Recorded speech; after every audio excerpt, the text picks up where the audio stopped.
Hi friends, please subscribe to Amravati Media and press the bell icon for more latest updates. ఏడాదిలో Pawan లోకేష్ల scene reverse. కూటమి ప్రభుత్వం ఏడాది పాలన పూర్తి చేసుకుంది. ప్రభుత్వంలో సాంకేతికంగా సీఎం చంద్రబాబు తరువాత డిప్యూటీ సీఎం పవన్ కళ్యాణ్దే స్థానం. కానీ ప్రతిపక్ష నాయకుడిగా యాక్టివ్గా వ్యవహరించిన పవన్ కళ్యాణ్ అధికారంలో భాగస్వామి అయిన తరువాత అత్యంత బలహీనంగా తయారయ్యారన్న చర్చ జరుగుతోంది. పవన్ను మరెవరో రాజకీయంగా బలహీనపరచలేదు. తనకు తానుగానే బలహీనం చేసుకోవడం జనసేన పార్టీ కర్మ. ప్రతిపక్షంలో ఉన్నప్పుడు వైసీపీ ప్రభుత్వ తప్పుల్ని ఒప్పుల్ని కూడా ఒకే ఖాతాలో వేసి పవన్ తీవ్రంగా విమర్శించేవారు. గతంలో చంద్రబాబు కంటే పవనే వైసీపీ ప్రభుత్వంపై దూకుడు ప్రదర్శించారు. వైసీపీపై ప్రజలలో వ్యతిరేకతను నింపడంలోనూ, అలాగే బీజేపీని ఒప్పించి కూటమిలో భాగస్వామి చేయడంలోనూ పవన్ కీలక పాత్ర పోషించారు. పవన్ తరచూ చెబుతున్నట్టు వైసీపీ ప్రభుత్వాన్ని గద్దెదించడంలో జనసేన అధినేతది అత్యంత క్రియాశీలక పాత్ర. కానీ కూటమి ప్రభుత్వంలో పవన్ది అత్యంత పేలవమైన పాత్ర. సొంత నియోజకవర్గం పిఠాపురంలో దళితుల్ని సామాజిక బహిష్కరణ చేసినా, యువతిపై లైంగిక దాడి జరిగినా పవన్ మాత్రం నోరు మెదపడం లేదు.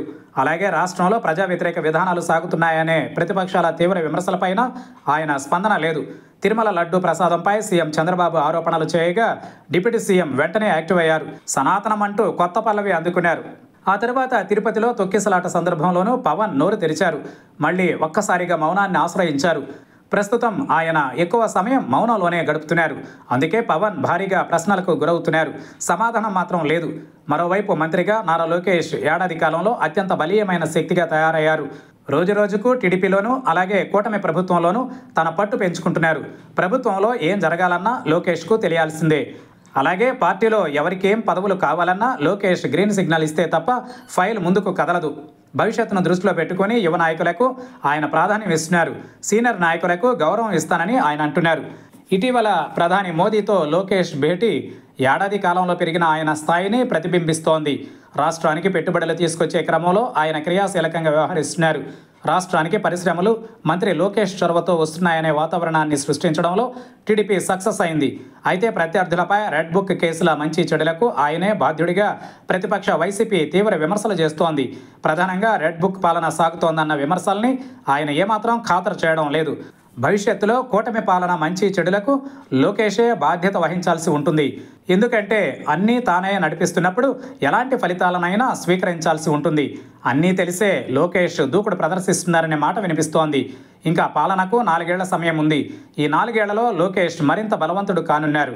2029లో లోకేష్ నాయకత్వంలో టీడీపీ ఎన్నికలకు వెళ్ళినా ఆశ్చర్యపోవాల్సిన పని లేదు. ఎందుకంటే ఆయనకు అధికారిక పట్టాభిషేకం ఒక్కటే జరగలేదు.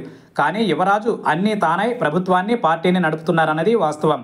లోకేష్తో పోల్చితే ఏడాది కాలంలో పవన్ రాజకీయంగా వెలవెలబోయారన్నది మరో వాస్తవం. రాజకీయాలలో నిత్యం చురుగ్గా ఉంటేనే ప్రజలు గుర్తుపెట్టుకుంటారు. కేవలం ఎన్నికల సమయంలోనే కనిపిస్తామంటే ప్రజల నిర్ణయం కూడా అట్లే ఉంటుంది. ఈ వాస్తవాన్ని పుణ్యకాలం మించిపోక ముందే పవన్ గుర్తించి అప్రమత్తం కావాల్సిన అవసరం ఉంది.